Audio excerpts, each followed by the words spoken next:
the madhouse. Cheers to episode 7. Episode 7. Absolute Juice Strawberry Edition. Fireball. Nectar of the Gods, Bush Light.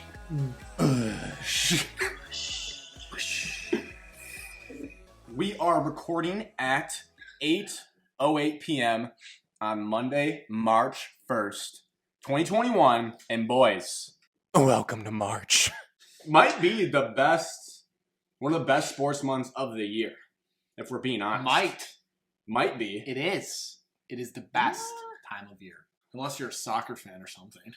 Well, April's up there. April has the finals and the Masters, so yeah. you could argue. For all the All golfers. right, this stretch of time.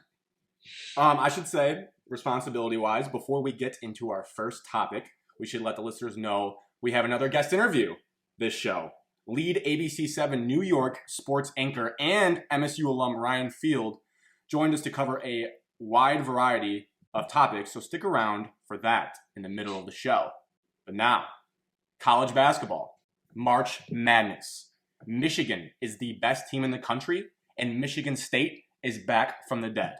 This week, any rebuttals on that statement? Yes. Michigan is not the best team in the country. Save it. This week, we will start with the Spartans recap, since they did have more games. The quick bio blast to lead you into it. They are coming off of 2 top 5 wins last week. One against Illinois and one against Ohio State.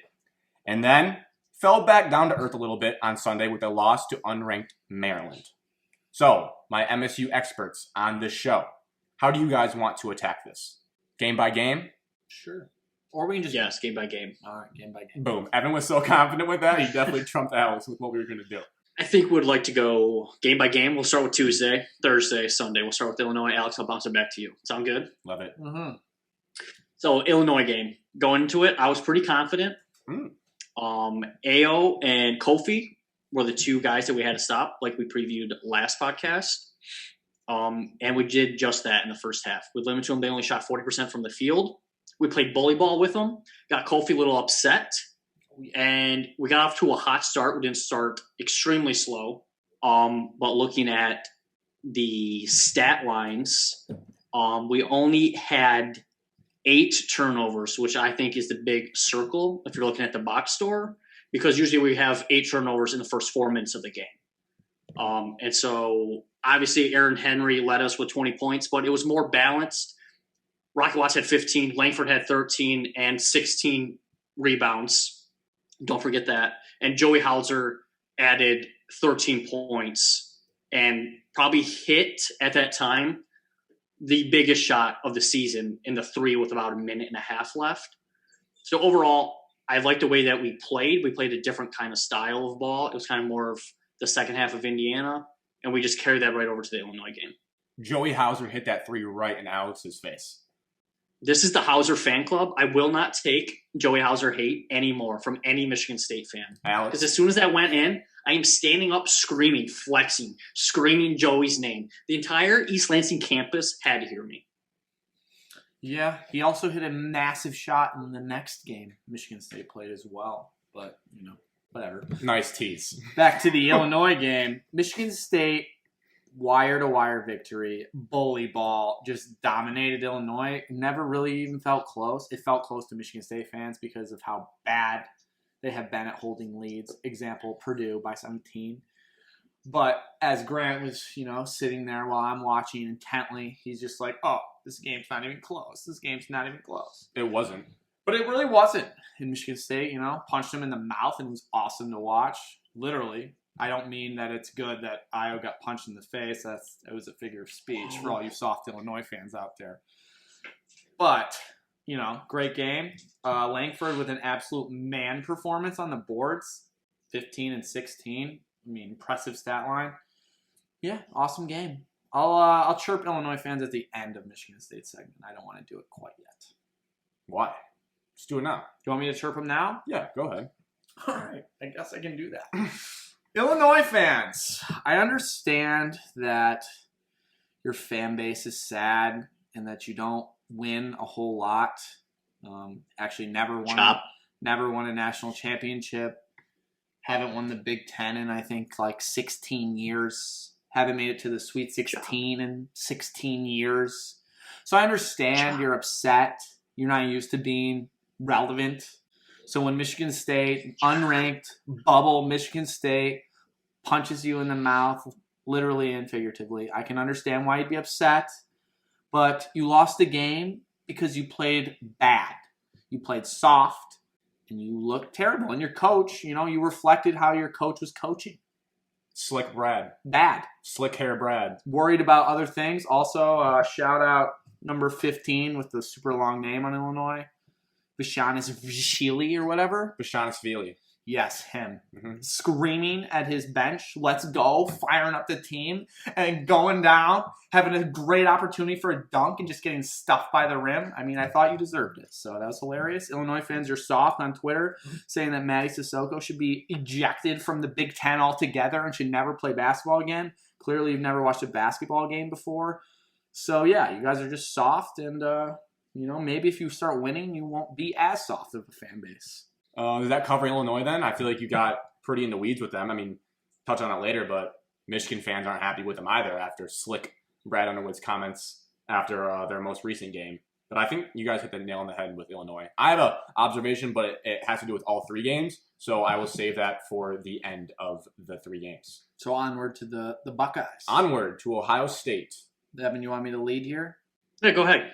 All right. Ohio State game. This is probably the most nervous I've been in a basketball game since Michigan State played Duke in the Elite Eight. It was just an absolute stress ball of a basketball game. I will say I started the game in an ordinary hoodie, and I changed to my Mel Tucker hoodie at halftime, which is now 2-0 against top 5 teams. So that will never not be worn for another game. I did not wear it against Maryland, just so everyone knows.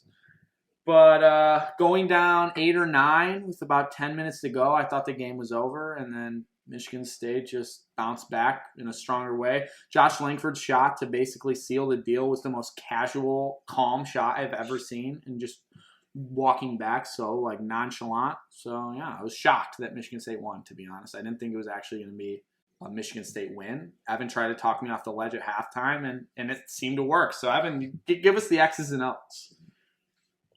So obviously at halftime it wasn't looking promising. We were down 5, but with that being said, Henry hadn't played so much in the first half because of foul trouble. So we were relying on Gabe Brown to step up. Let's see, Rocket Watts played a little bit more. I think Henry and Langford were out for a majority of the first half.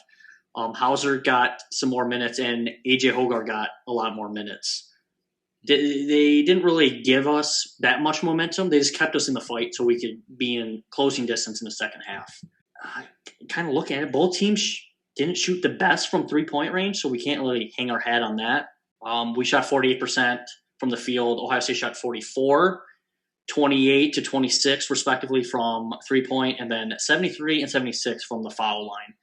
So nothing's really sticking out. I think the biggest play was Langford's rundown block on Arns. Huge. I mean, that's a 4-point swing, and when you're down 9 points, we can see in the Maryland game, those points matter dramatically. Then obviously, late game, Joey hit a big 3, and Joshua Langford with 30 seconds left just casually pulls up from about 15 feet like he's done it for 100 years. I was holding my breath. Yes. And then Aaron Henry did the same thing, though, next possession. Yeah. Can we get a little bit easier shot? But I think I wouldn't say Ohio State was looking ahead because of how much emotion Chris Holtman had during that game. Ohio State fans are upset about the foul calls, but the foul calls were even both sides, same amount of fouls for Ohio State and Michigan State. And Michigan State only shot a couple more free throws. I believe we shot 25 and Ohio State shot 23. But that is still counting that Michigan State shot more down the stretch when they were trying to foul us at the end of the game. So the fouls are fair. I mean, were there some bad calls in the game, both sides? Absolutely. I mean, that's Big Ten refs. We've been knowing this for the last 15 years. But going forward, I think this win was even more important than the Illinois win. Because if you beat Illinois and they come off and lay an egg against Ohio State, it doesn't mean anything. But back-to-back, this was the first Michigan State team ever to win back-to-back top 5 matchups in the same week. Wow. That is crazy when you put it that way, considering how long they've been a dominant program. I had 2 things about this game. I need your opinion, your guys' opinions on the first one, your expertise. So I didn't dive into the classic post-game MSU Twitter like you guys are probably all over because it was a big win. Was there any follow-up to like what Holtman was saying at the end of the game there? Because from what it looked like, your initial gut was that he was talking trash, but it looked like he probably was. You think about it, like he probably was just saying good game to the players on Michigan State and then walking off. So I just wanted to clarify because you don't see that kind of like hostile exiting of a game in the last 30 seconds by a head coach. And Holtman had gone to Michigan State last year and had some dramatics on senior day. So he's in a torture chamber at Michigan State so far. In the Breslin, he is a basket case. The Breslin is not Holtman's friend by any means. But Evan, it seems like you know more of the dark web of Twitter and you probably found some good info. On Twitter after the game, I didn't see anything about him saying anything to the players. I think it was the camera angle looked like he was projecting on the court, but I think he was targeting the refs. He was upset. He was wanting a call for his player Lydell. Down low, it was, I think, a 2 or 3 point game at that time. And he missed it. And he was expecting a call, but Lydell, was there contact? Yes. But Lydell also initiated with an elbow, a high elbow. And then Lydell kind of flailed his lower half. And I see Holtman's intent of trying to get that call. You're the coach for your players. And the players probably appreciate that. Because since he missed that, the game was over anyways. I mean, it was just, like Grant said, it's a weird way to go out back-to-back years in the Breslin Center. We just hold free real estate in his head every time he joins the Breslin Center. So I'm down for that. And then my last thing, not really a question, just a statement. Michigan killed Ohio State. Michigan killed Ohio State. They've lost 3 games in a row. Yeah. So took some wind out of their sails. Take with that what you will, and then they lay an egg. It could be a Kyle Young injury that's really looming large, and I'd be wrong on that because I thought that wouldn't affect them. He did play against Iowa? Okay, so Michigan killed Ohio State. Perfect. Settled. Ohio State game. Boom. Huge win. Things are going great. Now let's get into the Maryland game. Michigan State could not shoot the basketball. I'll preface it with the last 3 games Michigan State played, all 3 wins. They had their best 3 shooting games of the season, which translated to big-time wins, so not surprising there. Could not shoot the ball. Maryland was double-teaming Aaron Henry every time he got down low, and he was panicking. He did not look himself when he needed to. Langford struggled mightily shooting the ball. I think at one point Henry and Langford were 7 of 27 from the field. Not going to get it done. Second thing, I would question, did Kithier play in the game, Evan? Do you know? He got 1 total minute in the box score. Kithier, 1 minute, and Sissoko 0 minutes, which maybe he's suspended and no one knows or something. I don't know. But I thought it was interesting. Maryland is a smaller basketball team, and Coach Izzo decided to go with the small ball against them and try to beat them at their game, I guess. And I thought Michigan State might have had more opportunities to utilize their big men. Bingham didn't play too much either. Could be that he couldn't guard Maryland. I don't know. I'm not that sweaty in the X's and O's about this game, but I thought Michigan State could have taken advantage with their bigger size and out-rebounded them and taken advantage of the offensive glass. But they didn't. They relied on shot making and couldn't make shots. So that ultimately costed them the game. I would say your X and O's point about going big versus small, it would only benefit us on the offensive side, but we're not, the post players, they're not point scorers down low. They're kind of just out there. Could Bingham score a little bit more? Could he have played a little bit more? Yes. But to your point, defensively, I don't see Bingham and I don't see Sissoko being able to guard out at the 3-point line like they had to. And you were seeing time and time again, our entire team was getting beat off the dribble and off the ball and just straight line drives to the basket. Yeah. And those were too easy baskets to give up. And to your point about not shooting well, CBS at one point in the second half, we were 8 for 27 and the game wasn't even over yet. We finished 19 for 57 from the field. And 9 for 15 from the free throw line. So only 15 attempts. We had a lot of 1-and-1 first shot misses. Yep. While Maryland shot 23 for 24 from the free throw line. And getting down 11-0 when they make, I think, 5 of the first 6 or 6 of the first 7 threes. I mean, it hurts. We're not a good shooting team to begin with. And tip your cap to Maryland. This is now 8 of their last 10 games, they've held their opponent to at least under 61 points.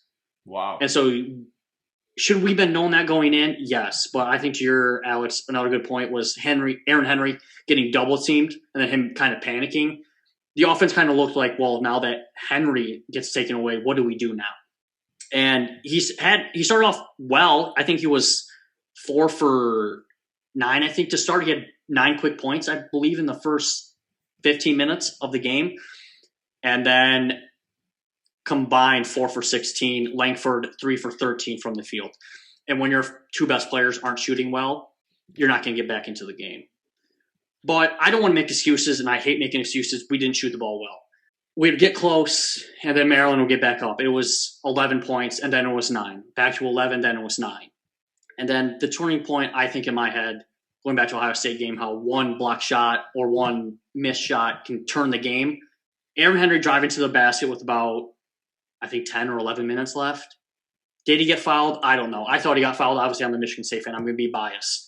He missed a shot to get within 5. And that would have been the closest we've got since the tip from 0-0.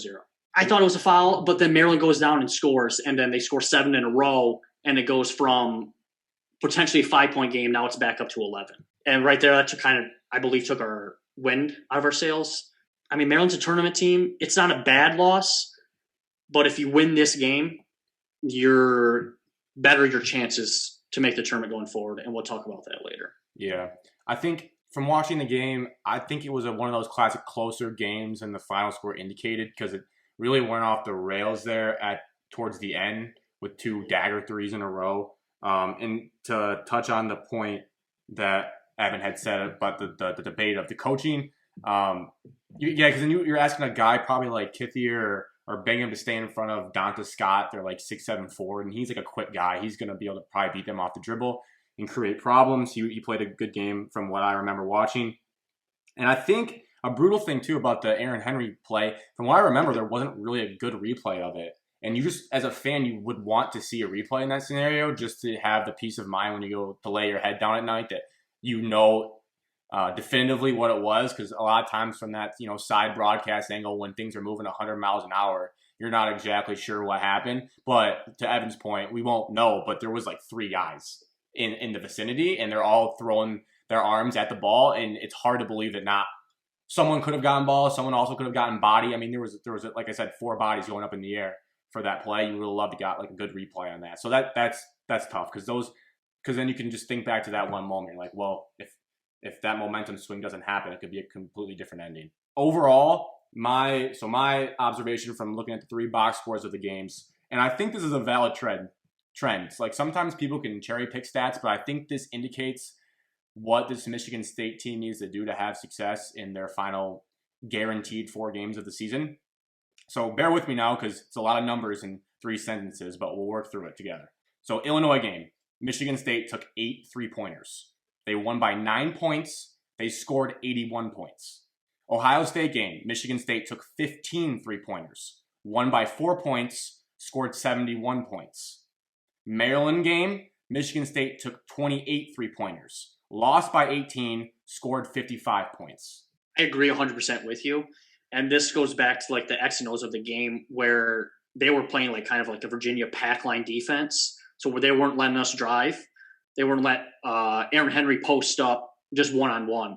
And so this kind of led to what I kind of touched on earlier. We didn't know what to do. And so when we kick it out, well, what we think is a good shot is just to jack up a 3. And when you're not a good shooting team, obviously you see what you just said, 8 for 28 from the 3-point land, and that's 28%. You're not going to win many ball games doing that. It's almost like they need to ingrain a catch and fake and drive, or like you said, just manufacture a play to get a post touch to maybe open up the 3 more and instead of forcing them. And then again, like we saw in some of the Ohio State games, like transition. Like that's when I think about Michigan State basketball, I think about pushing the tempo and making transition layups. And I think that's something that they need to hang their hat on in the last 4 games to have a realistic shot. Because that's just what they're known for, and that's a way to get easy buckets. Credit Maryland, too. They play great defense. So Yeah. I also have a Big Ten Defensive Player of the Year candidate, too, Darryl Morsell. So they're no slouch on defense. Mm-hmm. All right, so those are the 3 games. Now there's some big picture MSU questions that need to be answered during this segment. So as our classic recurring question we've asked basically every single podcast episode thus far, as we sit here today, what are your guys' odds that Michigan State makes the tournament? Alex wants Evan to go. I say 60%. Obviously, it went up dramatically from what some people were saying, because I feel we still control our own destiny. And I kind of look at it as, what have you done for me recently? And hopefully the tournament selection show says that. On game day, Reese Davis was talking about the net rankings and how terrible they are this year. Because Colgate is number 15 in the net rankings this year. And they've played a combined of 4 different opponents all year. They just replay them. And they're 15th. The net is I would have called up Colgate yesterday and say, hey, do you want to play a quick pickup game? Anywhere, anytime. Beat the piss out of them, and we skyrocket up. Like, you don't deserve to be up there. I'm sorry. Away from that, I say 60%. Indiana game is a must-win. We'll get to that. We'll preview that later. But the Michigan game, do people expect us to win that? No. Is there a chance that we win that? Maybe the second game because we get it at home. But Michigan is probably playing the best basketball in the country right now. And then you still have the Big Ten tournament. I don't like where we're at in the Big Ten tournament right now because if the season ended right now today, we'd have to replay Maryland. And for the prize to win that game, Michigan, you just go play Michigan. I like our chances. I'll still say 60% because if you beat Indiana, things are looking promising for you. Start with I hate the bubble life. It is just miserable. Really? Miserable. It's exciting. No. Every game matters a ton. I hope Michigan State's never on the bubble again in my entire life. They will be. So you'd rather have them be terrible and have no chance of making it? No, don't get crazy. I just had to know. My answer is pretty simple here. 50-50, 2 games. You win 2 games of your next 4. Okay. Win 2 games. That's it. Any two. Indiana in the first game of the Big Ten, Michigan twice. Doesn't matter. Win 2 games. And I guarantee they will be a lock if they win 2 games. My odds are 40%. So we're all in the same ballpark from 40 to 60. I guess the reason I put 40 is we'll touch on it later when we preview the games of how I'm feeling going into those games. I agree with Alex, who answered the next question, what they need to do to get in as we stand now. I think they need to win 2 of their last 4 guaranteed games. So I want to toss it to Evan to finalize his answer for that. So we know they have 4 guaranteed games left. Assuming nothing crazy happens with the Big Ten tournament, everyone knock on wood, cross your fingers. What does Michigan State need to do, in your opinion, Evan, to get in? I would agree with you guys with 2 of 4. Just only because Michigan's dramatically favored than us. And then if somehow you upset Michigan in one of those games, you can book it, ship it, send it, that will make it. Because that would be the best win of the year from anybody in the country. Bubble-wise. And for sure. Because that would be 3 top 5 wins in 2 weeks. But take those away, scratch the Michigan games, win 2 of 4, so Indiana, and then the game in the tournament. I think you're fine. And let me lay this out before we transition to a Michigan recap. MSU versus Duke in the first 4 would be electric. Who says no to that? Me. Really? I do not want to play Duke. What? No. Evan disagrees. I can tell by his face. I don't care. All the if pressure they stink. would I don't be care. all on us. They have so much talent still. No, I do not want to play Duke. No, give me Boise State. Give me Soft. Drake. Give me someone bad. Drake would be a game of your life. They are. And we watched Boise State together once, and they're good. They're good. They have an NBA player on their team, which so does Michigan State. But I'm saying from those conferences, NBA player makes it tricky. Evan, Duke, you love it. I'm for it. I mean, it's entertainment. The entire country would be watching us. Give us the You're 12. not watching Stanford versus Cal Poly in a playing game. Like, nobody cares about that. Shout out Cal Poly. I mean, your first 4, which is likely that we're going to be in, or we're somehow a 10 seed. I don't see us getting up to a 9. Wow. 10 would be. But, hey, the playing game, all the pressure would be on us in the Duke game, which I wouldn't like because we've already beat them. But prove it that you deserve to be there and beat Duke. It would be the best, most watched first 4 game of all time. Well, that's yes. True. Give me the 12-5 against Oklahoma. No first 4. Abdul Rahman at midcourt, extra pass. And it goes for the win! The three-pointer by Jordan Poole. All right, don't worry, Michigan State fans. We will come back to Michigan State in the back half of the college basketball part of the show. Right now, we need to talk about the best team in the country. Let's get crazy on this In the show. state We're of making Michigan. we're making statements this show. The best team in the country, the Michigan Wolverines recap. I will start with the Iowa game recap, and then I'll, as always, offer you guys thoughts on each game, and we'll move through like we do with Michigan State. Iowa game. Franz Wagner masterclass performance on the main stage. 21 points on 9 of 12 shooting. Efficiency, efficiency, efficiency. He also had a few phenomenal assists, including what I would call a jaw-dropping bounce pass in transition for a dunk to Isaiah Livers. Not to go and compare him to a Michigan State player, but that is a Magic Johnson level assist in transition from a 6'9" forward from Germany. That's pretty impressive. I don't care who you ask. And again, a recurring theme in both games, not to give too much away, Hunter Dickinson being a grown man. People forget that he's very old. I read the article of why he's so old. He got held back 1 year in a grade and took a different route. So he's like 20 or 21 years old as a freshman. So he's really not, like, he was put in late to a grade and transferred. So it's not because he's not smart, guys. It's because they made him hold back a grade due to a transfer situation. Anyways, he held up defensively against Luka Garza, who held him to 6 of 19 shooting.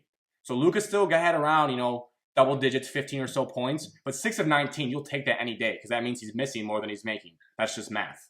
The box score standout for me, Iowa only had 4 assists in this whole game. And granted, I didn't see much of the first half because we were, shout out, working, interviewing Ryan Field. But in the second half, I said to Alex right away, there was a lot of bad dribbling around possessions for Iowa by their point guards. Bohannon. And then they would just shoot like either a 3 or a floater. And I don't know if they've ever done that this year, but to watch a point guard dribble into the paint and then just dribble back out and shoot a 3 is one of like the biggest, I feel like, cardinal sins in basketball, unless you're Trae Young or Luka Doncic. I don't know why you're doing that. And it shows in that they only had 4 assists. So a statement game by Michigan had the country talking again more about them. But your guys' thoughts on the Iowa game, if you have any. Oh, one quick thought. Comparing Franz Wagner to Magic Johnson. The pass. Is, in general, the just pass. Any comparison is disrespectful. It's a compliment. Because it was a great pass, and that's what I associate Magic Johnson passing with. A great pass. Disrespectful. Next. Iowa, I was disgusted with their performance of just dribble, ISO, jacking up threes. It was disgusting to watch. I expected a lot better out of you Hawkeyes. You also have a soft fan base based on the Twitter I've seen. So, you're not used to winning either, so I understand. And then, that's all I have to say. Michigan's a unit, and I can't deny it, but I'll still stick with Gonzaga because they have more NBA players. That'll be my reasoning until proven otherwise. Okay. Hunter Dickinson bullied Luka Garza. Come on. And I know Garza had 2 more points than Dickinson. But Garza, you're the National Player of the Year, and you're going up against a freshman. I don't care how old he is, but you're supposed to dominate here, and he just simply didn't.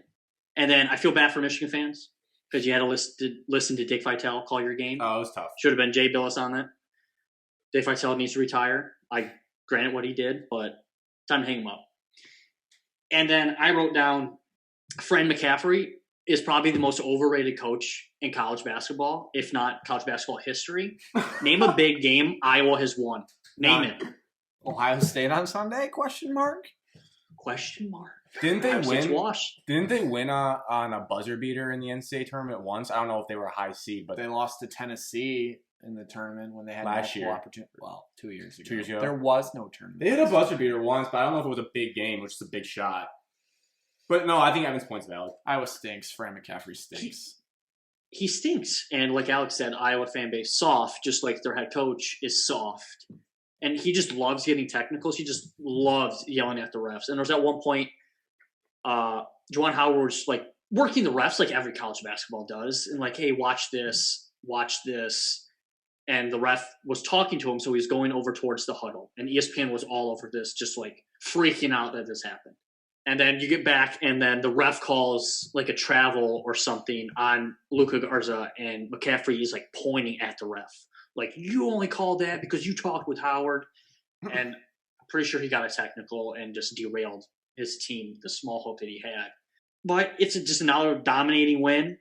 I mean, the score shows you how little or how far away the spread was because Michigan dominated them everything. Michigan only shot 6 free throws, and they won by 22. They only shot 6 free throws, and they won by 22. Grant's It's mind-blowing. extra giddy right now. Super You should see giddy. him just I smiling love it. away. You have to. You have to soak. I told Michigan fans 2 episodes ago, just soak it in Natty for or what bust? it is. Yes, it is. I mean, let's get But crazy. I on would this say, show. okay, here's the one rebuttal from this. Oh, God. Is the amount of minutes that the starting 5 is playing. Yeah. They're Down the fatigued. They're tired. Yeah. Livers, 36 minutes. Wagner, 34. Brooks, 33. Gasp. Smith, 32. You would like to think that it's a little bit lower. I granted the first half and part of the second half was close, but you'd like to see those minutes kind of flatten out. Maybe low 30s, maybe in the 20s. That would be my only rebuttal. But Livers shot 4 for 5 from deep. Obviously, that's the biggest outlier that I see. Yeah. I think the main thing, I guess, I tried to find 2 things to give caution to in both games. The only thing is more of a trend, and I think you never want to, not talking trash on a kid at all. I would just say the reason the depth has struggled a little bit is Brandon Johns hasn't played like he did earlier in the season. I would say he was better overall in the beginning of the season and hasn't looked as comfortable in the last few games. Could be COVID fatigue, whatever. Everyone responds differently. So if he is able to give you double-digit minutes per game, I think it starts to ease some of that load. But until then, they're just going to basically ride. They're basically playing 7 guys. I mean, let's call it for what it is. They're playing 7 guys. So keep the training staff well paid and ready to go, and keep the guys loose because it's going to be 7 guys basically the rest of the way. That's pretty much it. And I wrote down during that, this is a mental note that we need to have Evan do his announcer power rankings at some point, because I feel like of the people I know, Evan might be the most opinionated on who's calling a game. So that's definitely a segment we need to do when things die down a little bit, when it's not March. Let's hop to the Indiana game, a state that both Michigan schools really have owned. And Who's your daddy? Who's your daddy? So, might feel like I'm, being a dead horse? Beating a dead horse. Beating a dead horse? Eating a dead horse. Franz Wagner, masterclass round number 2. Deja vu, 21 points, this time on 6 of 9 field goals, 8 of 8 from the free throw line. That is March level play. When the going gets tough and the pressure mounts, you need 8 from 8 from the free throw line in March, plus 3 steals and a block. All around player. Huge limbs on that guy. Like Evan said, he led me into this in the Iowa game. Livers makes 4 threes again. And he's one of those guys, I mean, you guys can think of a guy that in Michigan State's history, he's one of those guys who, if he's open in a 2 to 3 minute stretch of gameplay, he's going to knock down every single 3-pointer for that stretch. There's not a heat check miss. There's not he makes 2 in a row and then misses the third one. If you leave him any open and with 3 threes in 3 minutes, he's making all 3. And then that's the spark of a lot of Michigan runs where it's 9-0 in the last 3 minutes because Livers made 3 threes because they didn't check him in transition. I mean, it's such a good feeling to have a player like that on the team you root for. Again, tooting his own horn, Dickinson, defense again. Trace Jackson Davis, and I need to apologize because I butchered his name on the last show, called him Tracy, not Tracy. It's Trace. So apologize to a potential, Big Ten Big Man of the Year type candidate for that. Held him to 3 of 12 shooting from the field goal. I mean, we're seeing a trend. Luka Garza, Trace Jackson Davis, they're just getting clamped. And some would argue the biggest, and we'll get to it later, the biggest physical test is going to be Kofi Cockburn coming up next. But through 2 of the elite big men in the Big Ten, I mean, he's clamping them. There's nothing else you can say about it.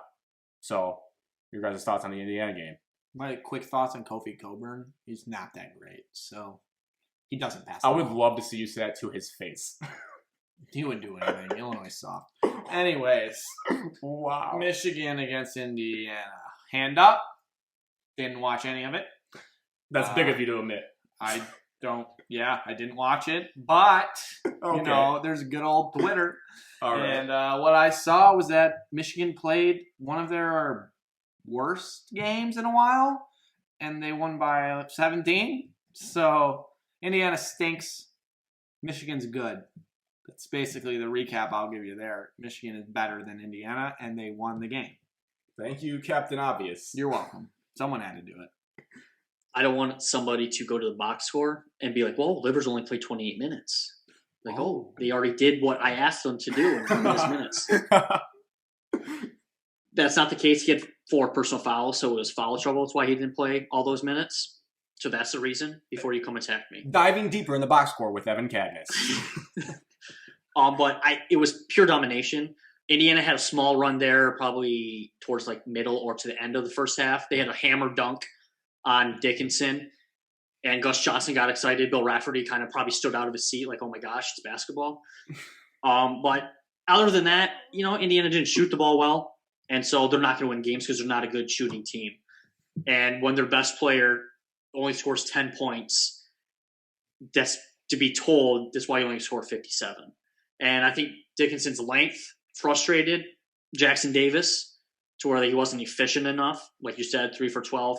And then I think the point that I wrote down is that Franz Wagner is probably, I wouldn't say probably, he is the most important player on Michigan going forward. He is. Some people are like, oh, it's Livers because he's the senior. Some people will probably say it's Dickinson because he's the center and he's one of the most talked about players in the country right now. But I think it's Franz Wagner because how much he can do. He can post up. He was capable of driving on Indiana all day. He only shot 1 for 4 from 3, but we've seen in the past he shot better from there, from the 3-point line. 8 from 8 from the free throw line. And then he's, 6'8", 6'9", so he can guard multiple positions going forward. And I think with him, he played 35 minutes and he won by 17, a little bit too high. And so, what would Michigan look like? Just a what-if scenario. What would Michigan look like if he got in foul trouble or if something happened to him where he's not playing? Who would replace him? And where are you getting that production from somebody else? You're not really. And that's we're just firing all cylinders. I'm going to tease it again. That Evan's point there leads into something I have to say later in regards to the Illinois matchup.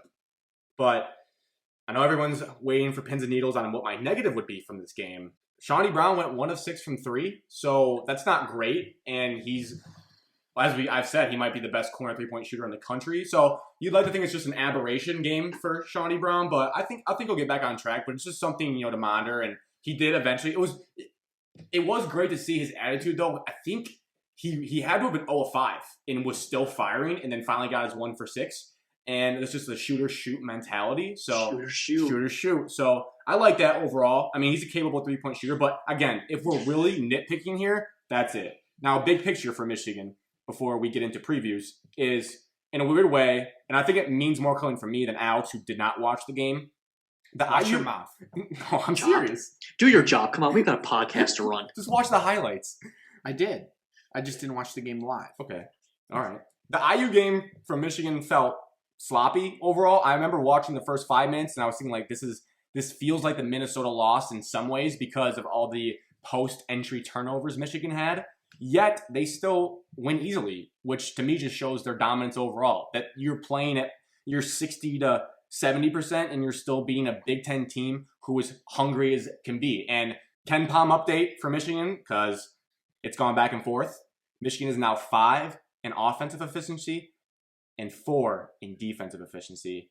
And quite possibly that's like the closest gap in the country. So, and they're second now, for everyone knows, second in the AP poll and second in Ken Palm. Jumped Baylor after their loss. So yeah, I mean, coming for Gonzaga, like I said. And last but not least, what really matters is hanging banners, and Michigan has a chance to do so this week, to win the Big Ten regular season title. Let's just put it out there now. Conference win percentage. Michigan just has to win 1 more game, or Illinois has to lose 1 game. The only scenario in which they do not clinch is if Michigan loses out and Illinois wins out. Then Illinois, which I think everyone can agree with they would not like to see in Michigan, would take the title. So let's just hope that Michigan wins it in style against Illinois and cap it off on tonight. Because when people listen, again, not to get in the time vortex, when people listen, it'd be tonight if you listen on Tuesday. If you listen on Wednesday or Thursday, then this is all in the past. So I don't skip through this part. Illinois has a fantastic opportunity to prove that they're not soft by beating Michigan on Tuesday. And just another thing, too, Illinois' last game is Ohio State, so 2 back-to-back brutal games for Illinois, so it'd be a lot, for them. But they only have 2 left because they almost blew the Wisconsin game. Again, not a podcast outside of Michigan, but that was almost the Big Ten regular season title for Michigan right there with the all-time choke job. Let's preview some games, boys. In a similar fashion as we started the show, we will start with the biggest game of Michigan State's season thus far versus Indiana. Your thoughts, Alex? I am a nervous Nelly. Yeah, it's probably the biggest regular season basketball game for Michigan State in a while that actually mattered in terms of, making the tournament. So it's a stressful game to say the least. Michigan State's going to have to shoot the ball better than they did against Maryland. Obviously, it doesn't take, a smart person to know that. But they got to shoot the ball better. I'm curious to see what their plan is on defense, if they're going to let Trace Jackson Davis dominate inside again, or if they're just going to put Kithier on him from the jump, and he had a lot of success guarding him. So maybe Kithier will get back into the lineup after a shocking 1-minute performance. But, yeah, I'm going to be completely honest. I don't want to lie to any listeners. I do not feel good about Indiana coming to the Breslin just based on the past, even when Michigan State's been elite. For some reason, Archie Miller walks into the Breslin and beats Michigan State and seems to ruin end of seasons often. College game day, Romeo Langford, shout out. Yep. Or when they went to Indiana and lost while Evan and I were on the way to spring break in an 18-hour car ride. Miami! But, yeah, I'm very nervous, and the Mel Tucker hoodie will be on because it needs to go 3-0. Breaking news. Mel Tucker hoodie will be on. I wrote down must win versus Indiana. Do or die, tournament or nothing. And that was a highlight that I wrote. And I think I expect him to double. Shockingly, go back to the other podcast if you want to listen to. And we say, we'll never double ever again. But hear me out.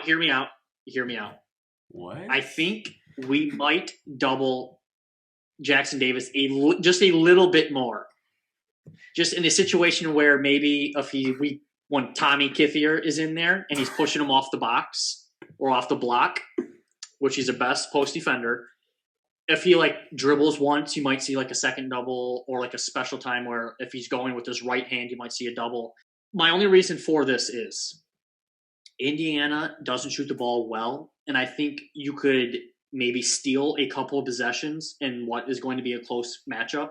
You might be able to steal a couple of possessions when they're not expecting it because you might draw maybe a couple of turnovers, but because Indiana isn't shooting the ball very well. If they don't do that, I would say you tip your cap to him if he scores 34 more points. Again, highly unlikely. Well, I just don't want to see all the threes go down. And if he scores 34 more points and it's a close game, then I'm all for it. If they go to the double and hit a barrage of threes, I'm quitting the podcast. See you, man. All right. You guys ready? Because in the past, I haven't really gotten into the Michigan State X's and O's except for when they lost to Purdue week, and I think Evan and I did our X's and O's. But I have some things here, and it's going to start negative and then end good, because as I texted the group earlier today, I think I found out how Michigan State's going to beat Indiana, even though they already did, but I found a better way. Go ahead. I would just like to preface this with Grant said lock of the century on Thursday was Ohio State covering against Michigan State. I just want everyone to know that Grant is biased. He hates Michigan State, and he doesn't want them to win. Continue. There's nothing incorrect about that statement. Anyways, the bad. Like I said, bear with me. I'm about to be in my bag here, boys, so follow along. And jump in if you want, because I am talking about your guys' team, so it gets sensitive sometimes. So the only Big Ten team MSU has swept this year is Nebraska to start. That's not great, because you'd be sweeping Indiana if you win. In the first meeting, what stood out to me, and it goes right into the point that you guys are talking about, the debate. To double, not to double.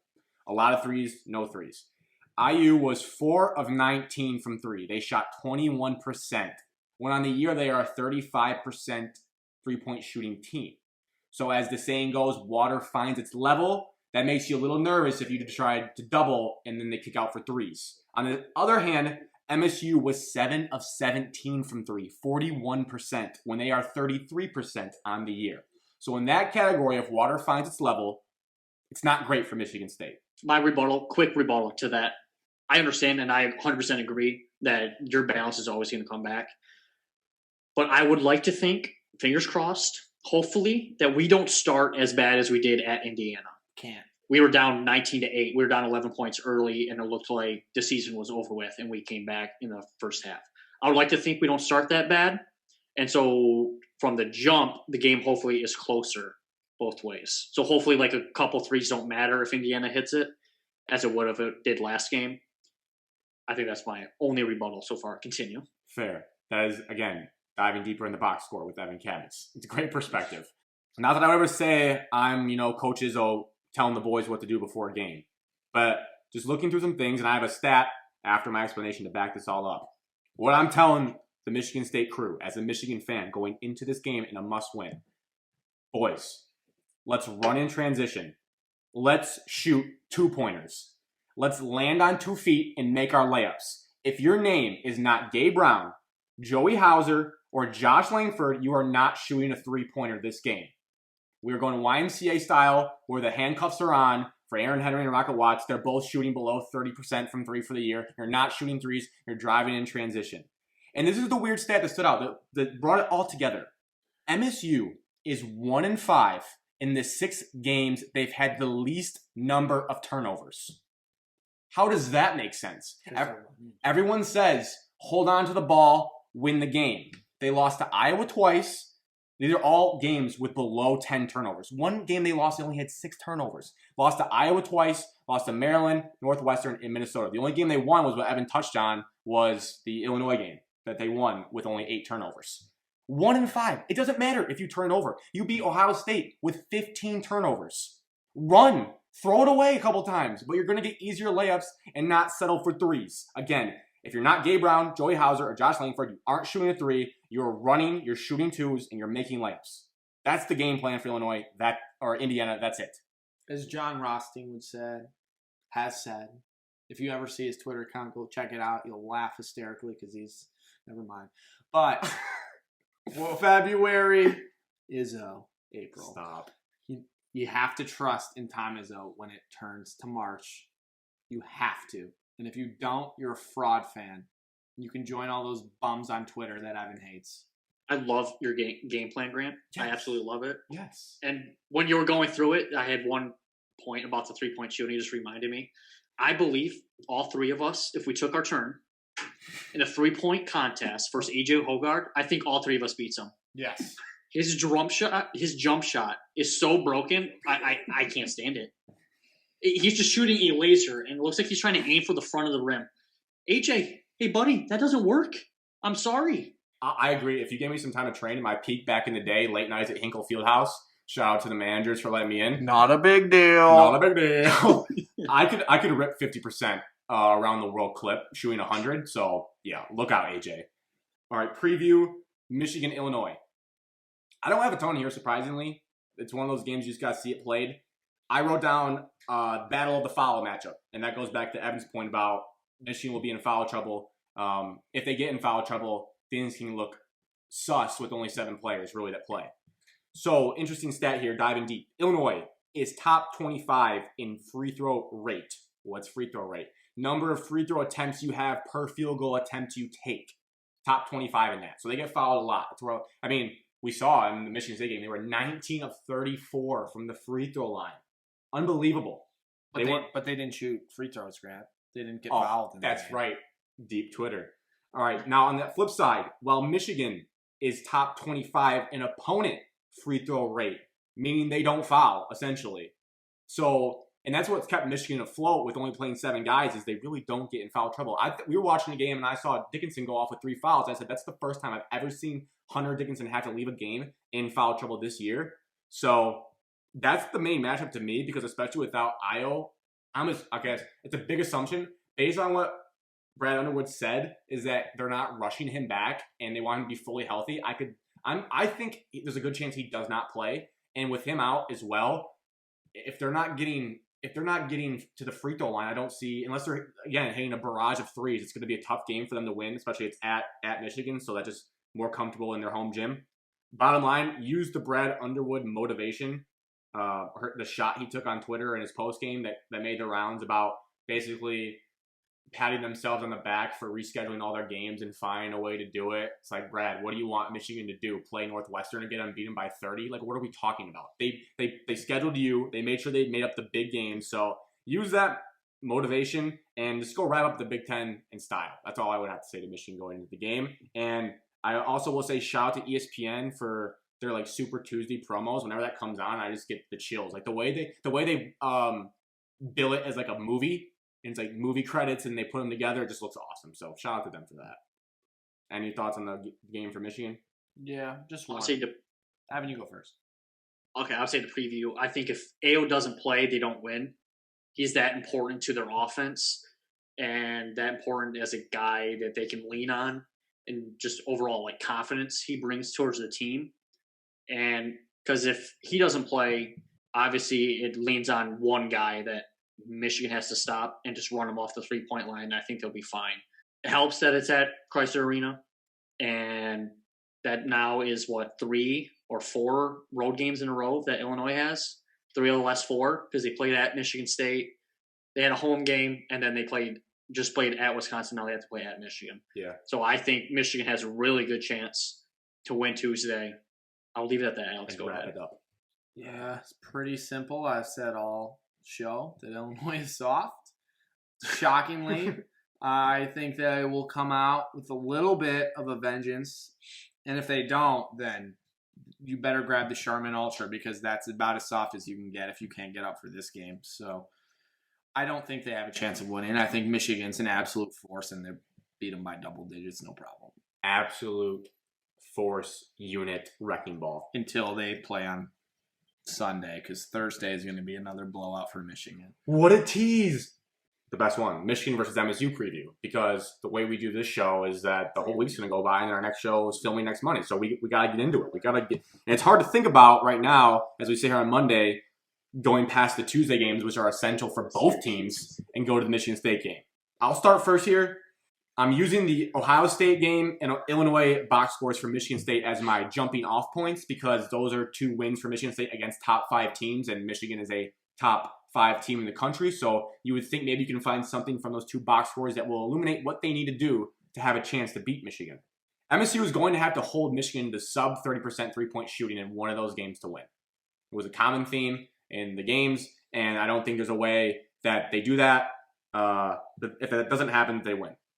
So based on their past experiments with Big Ten big men, it's a fun phrase to say, Big Ten big men, I think they should let Dickinson get as many points as he wants and close out on the arc. That's kind of been a theme we talked about with Kyle Austin. Do you double? Do you not? If Hunter Dickinson scores 30, which he hasn't done this year, so it's not like it'd be a surprise, you should push for that. You should push for him to get 30 and be the guy that really beats you and clamp on the perimeter because you can't have Isaiah Livers going 4 from 5 from 3 and surviving like a 9-0 run in that span and coming back from it. I mean, Michigan State has been scrappy and come back from runs, but it's just going to be tough with the way Michigan shoots the basketball. At the end of the day, I think the difference in the 2 games will be Michigan's defense overall. And Ohio State's isn't as good. Illinois is all right, but has flaws. I think Michigan's is the most rock solid and what separates them because they're the most balanced. So I think their ability to also prevent Michigan State from making their threes and having good, shuffling your feet, staying in front of Aaron Henry's drives is going to be the difference in the 2 games if they are to win both of them. If you're Michigan State, you get 2 shots at it in 4 days? I don't expect Michigan State to win the first game. I think the first game will be much harder to win for Michigan State, especially if Michigan were to drop a game to Illinois on Tuesday. Michigan will be coming out hot. They would probably pummel Michigan State. Good point. Give Tom Izzo a few days on that, tournament style prep against Michigan. He might be able to figure something out. I think Michigan State's going to have to run against Michigan, and they're going to have to hit threes because I can't see them getting down low with Michigan's size. They're going to take away Aaron Henry drives with Wagner guarding him. He's a great defender. It's a tall order for Michigan State to get it done, but with it being 2 games in 4 days, I can see Michigan State having a shot in the second game just because of fatigue and being able to think about directly 1 day before you just played them, so you'll know exactly what they're going to do. Mm-hmm. And I'll take Tom Izzo X's and O's over Juwan Howard X's and O's for all you Juwan Howard stands out there. Coach of the year. Cool. You guys both made great points, and I want to capitalize or bounce my thoughts off of them. Where you said, I think you let Hunter Dickinson score as many points as he wants. You saw Indiana with Trace Jackson Davis. There we go. Got the name right.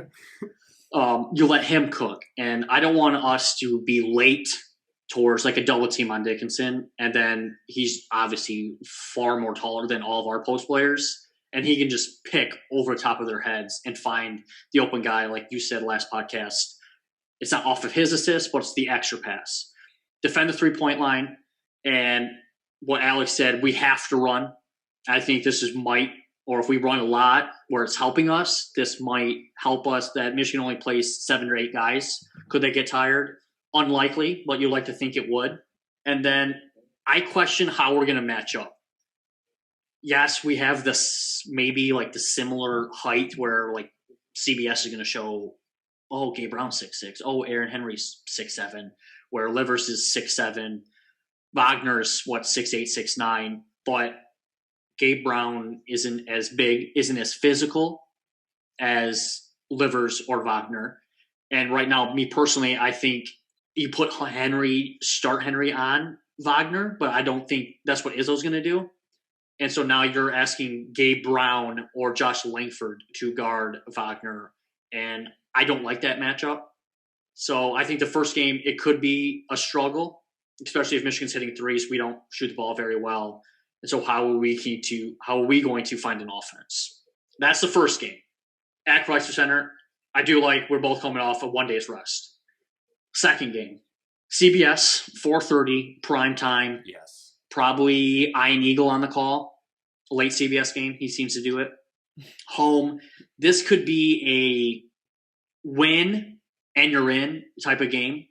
We talked about last podcast how are things going to boil over playing a team back-to-back? Is it going to be chippy? You saw the past couple of games, Michigan State has kind of shown up in that remark where it's more physical, tensions get high.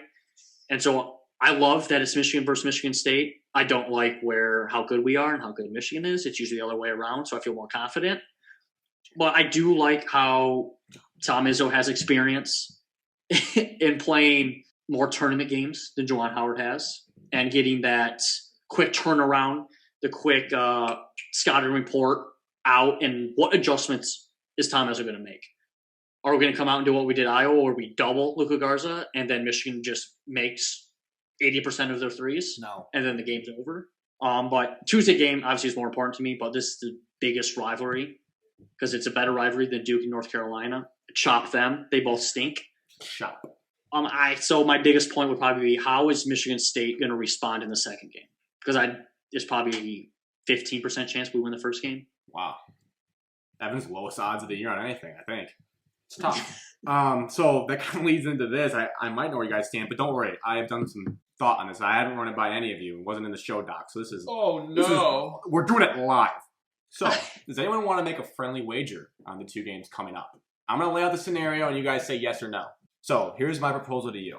And it has to do with sweeps. Because if they split, then we just call it a wash.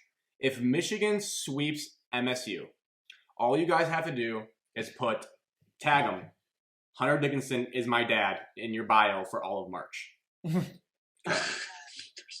Okay, listen.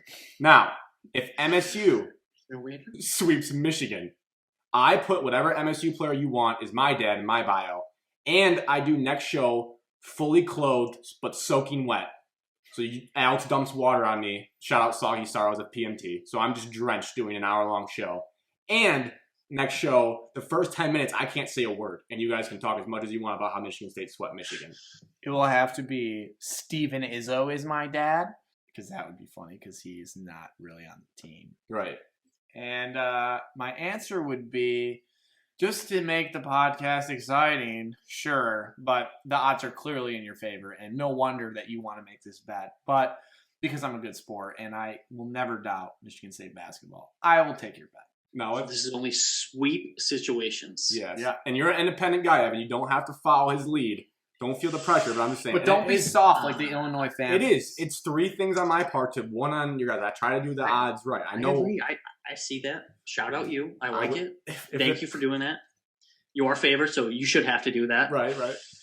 It's tough. So let's say I back out like a wimp. Are you still going to do it, even though Alex is in on it? He'll have to do it. Yeah, it'll just be, I'll still do it. Actually, I think if Evan and I are both in, since we're on the same side, You guys should add have something. to do something else as well. Add something. Go ahead. Oh, here we go. And take your time because we can cut out the thinking part. Who cares? Water dumped all, so you'd be soaked, right? Yeah. Fully clothed. I probably would just wear bad clothes, hop in the shower, just let it run me, and just sit here like soaking. Not dripping. I have to towel off a little, but my clothes will be soaked for the show. And you have to drink. And the first 10 minutes, I can't talk. So you guys can just rip about Michigan State, say whatever you want, all the jokes you want. You have to drink 3 glasses of milk during the show. Okay. That sounds disgusting, but I'll do it. 3 glasses Chug? of milk. I just made it worse, but chug. Like you just You have to drink chug fast. each one, yeah. Okay, 3 glasses of milk. Disgusting. You look like a gross milk bag. That's if you guys both do it. Evan, there's nothing All right, to I'm lose. in. Who's going to I'm look in. at our Twitter bios? We don't have a follow. It's I'm just in. for the month of March. Just blank as my dad. Yeah, it's probably going to happen, so let's do it. Maybe. Hunter's my dad. Maybe he'll come on the podcast. Evan said he's in. He's in. I'm in. I'm all in. All right. For our viewers. virtual For the 1,000 and virtual 100,000 shake. viewers we have. Evan, virtual shake. Nice. Great job, guys. All right. I love it. It spices it up. All right. Now for this week's guest on the show, we'd like to welcome in Ryan Field, who is the lead sports anchor for ABC7 Eyewitness News in New York. Thanks for joining us, Ryan. Hey guys, no problem. Happy to be here. How's everybody doing tonight?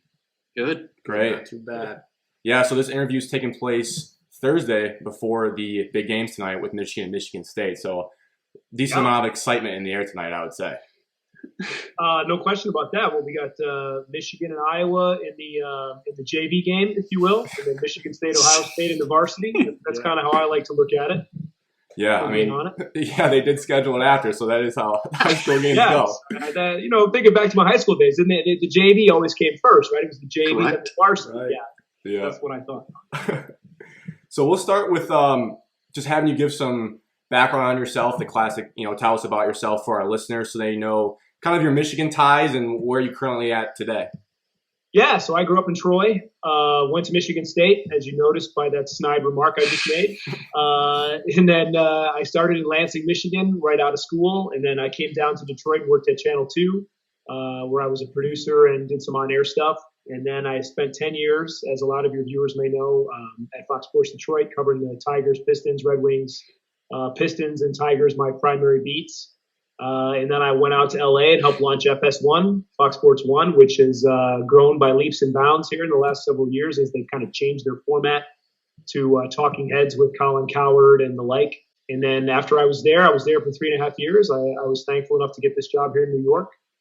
So after being a Fox guy my whole career, I came over to ABC, which was kind of like being traded from the Yankees to the Red Sox. So it was a little bit of a different way to go about our job, but it's been great here in New York, and going on 4.5 years now. It's kind of crazy how fast the time has gone. But even though I'm here in the Big Apple, we've got so many teams, as you guys know, that we talk about out here.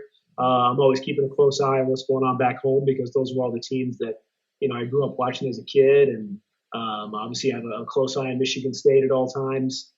So when you guys reached out to me about coming on this podcast to talk some Michigan sports, it's kind of refreshing to get a chance to do that as opposed to talking about New York sports for one.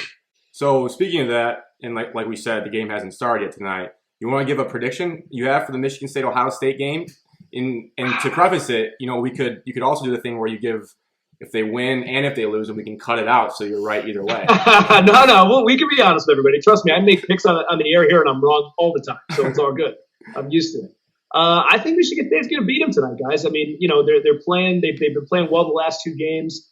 Ohio State's down one of their big forwards. I can't think of the kid's name, but he's out tonight. One of their starters. So I just like how they're playing. I feel like they found something, and we've seen Tom Izzo's teams come alive late in the season before. Not usually this late in the season, but I would not be surprised to see him win. So I'm going to go ahead and say 68-64 Michigan State tonight over the Buckeyes. Fingers crossed for that. That'd be great. Fingers crossed for that as well. And hopefully Michigan loses too. Well, that's what we call a win-win in the business. So we have our questions set up into 3 categories the way we did it. And the first set is reminiscing questions about your time at Michigan State. And the first one that I want to get out there is that I was looking, and I think the years add up. Was your first year of college also Nick Saban's and Tom Izzo's first year as becoming head coaches there? I don't like to admit to people that was my freshman year, when it was 1995. But yes, I'm pretty sure all 3 of you guys weren't even born yet. But I was a freshman in college. And what a time to come into East Lansing. Yes, Nick Saban's first year, Tom Izzo's first year. Izzo didn't make the tournament until the 97-98 season, I believe. So it was NIT my first couple of years. And then Saban didn't really have much success. He beat Michigan my freshman year, which is the only game, by the way, that I sold my ticket for as a student. I had student season tickets. Sold my ticket freshman year, and that was the Musheen Muhammad game. Tony Banks late for the go-ahead touchdown, and the campus just erupted. And that was the only time we beat Michigan in my 4 years as a student, and I had sold my ticket for the game because I got like $100 for it, which back in the day, being a college freshman, that was pretty big. That was a pretty big deal. But yeah, and obviously Izzo's still there, which is remarkable. 26 years later, and Saban has gone on to do incredible things. But yeah, I think back to that era of Michigan State and how it was kind of like the rebirth of Spartan athletics, so to speak, and it was kind of cool there to be a part of it. Yeah, I can relate to the ticket situation. I think I forget the exact year, but I turned down a ticket to go to the triple overtime game between the 2 teams that Bill and Edwards was in. I remember watching that. Yeah, but that was probably a good game that you missed because that didn't end up very well. Yeah, all about perspective. Yes, no question about that. So since we're talking about Michigan State, Ryan, could you kind of describe how the rivalry was when you were in school? I know it was before social media, so was it as tense or was it a little bit different? I think it was much different. And as you guys know, social media has changed the game in so many aspects. But the way that fans can trash talk to one another and the access you have to players and coaches and everything you can tweet at them anytime you like. And a lot of times you'll get responses from players if you get them riled up enough. I think the whole nature of the rivalry has changed. When talk radio is different now than it was back in the mid 90s. I mean, it's a little more polarizing now where they try to, they're trying to get people to call in and, drive the ratings up and, these controversial topics. And, you can't mention Michigan without Michigan State. You're trying to get people to call in and give their opinions. But, I had a couple buddies that went to Michigan and, we thought of them the same that we do now. The whole pompous and arrogance and, right on down the line. And, they looked at us as little brother, and it's nice to know that 26 years later, nothing has changed. And 26 years from now, nothing's going to change from that. So that's just how it is. But it's certainly come a long way in terms of, I think, the hatred and vitriol, only because it's so much easier to express your opinions now. Where before, you'd have to call your buddy to see him in person, and that was the only way you were talking trash. You weren't texting him, you weren't doing any of this other stuff. So it was much different. And I'll tell you what, it was a lot easier to be on the losing end of a game because you could just avoid seeing anybody and then not have to talk to them. You know what I mean? Yeah. And you wouldn't have to get any trash talk. You wouldn't have to worry about it. But nowadays, it's everywhere. So I think it helps them. I think it's helped fuel the rivalry. I think it makes it what it is today. In my opinion, the best rivalry in all of the country in terms of you have a basketball and a football rivalry. There's not too many schools that can say that, who are both perennial now top 25 teams outside of a year there or a year here. But yeah, I think it's the best rivalry in college sports, and I'm looking forward to it. How cool that we get to play them twice here, the last 2 games of the season, right? So that'll be something else that I'm sure will get a lot of play back home, and rightfully so. Did you grow up a Michigan State fan, or what made you go to Michigan State over Michigan? Now, is this on the record or off? I know this podcast will only be seen by just the 4 of us, so depends. We won't put this out to anybody. We're just going to keep this between us guys, right? Yeah, That's probably how we're going to do it. The trust tree. I actually grew up a Michigan fan. After several years of therapy, I was finally able to get over that. And I actually would have. The reason I went to Michigan State was simple because they had a journalism and broadcast school where Michigan did not have that. And it wasn't until that game that I spoke about my freshman year that had really kind of turned the tide for me in terms of my fandom. And, just once you become a student at Michigan State, you just view the rivalry from a whole different perspective. But, growing up, guys, I mean, this was before your time, but, it was always Michigan in Metro Detroit, Michigan State football. George Perles went to the Rose Bowl in '87, but they did not have a lot of success.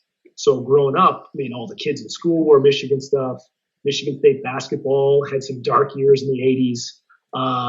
It just wasn't, what it is now by any stretch. And you guys are, like I said, far too young to remember that. So growing up, that's really all I knew. But of course, I like to say I wisened up over the years and realized the error of my ways. And, I quickly, got a firsthand lesson what the rivalry is like my freshman year. And once that happened, I was on board, and now I'm green and white for life. I try to block out all those memories as a kid when I would wear a Michigan T-shirt or whatnot. I try to block all that out all these years later. So still sticking with your time at MSU, but a little bit different from athletics, we're curious because Alex and Evan are both alums of Michigan State, and I spent my fair share there on the weekends. And we have our favorites as well, but just from your perspective and the time you were there, what is the best college bar in East Lansing?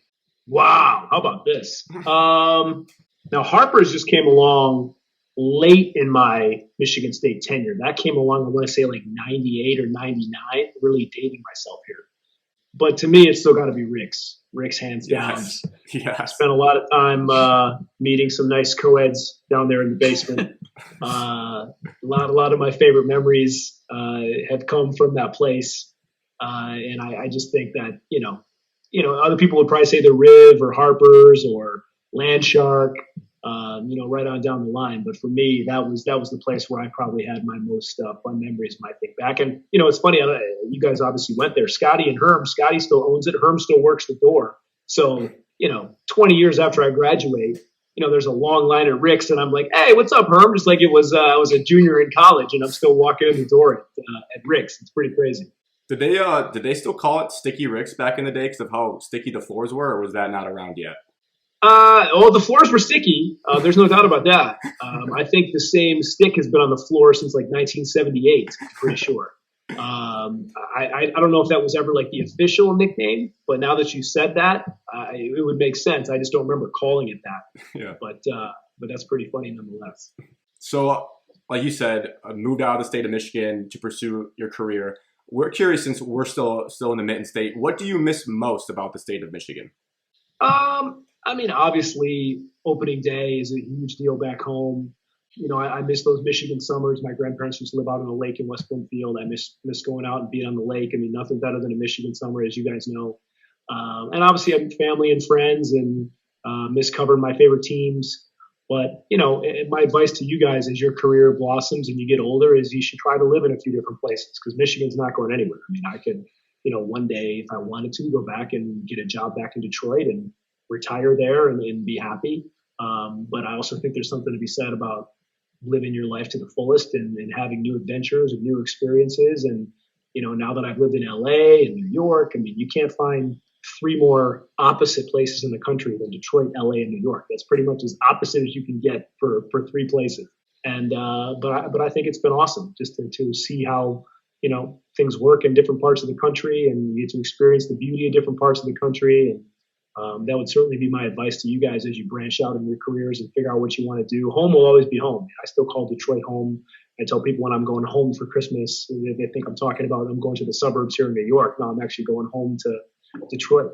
And that's never going to change. But, you can have roots and wings, as they say. So it's definitely something that I'm happy that I've done. And we'll see where the next step is in my career after that. And maybe it'll be one day back in Detroit. We'll see.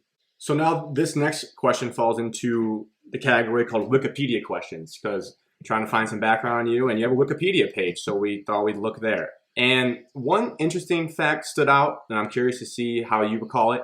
So the sentence goes, at WDFN Radio, he was known for his signature emphasis on the word guaranteed during his news breaks. Mm-hmm. Did you guys listen to DFN back in the day? This would have been circa early 2000s.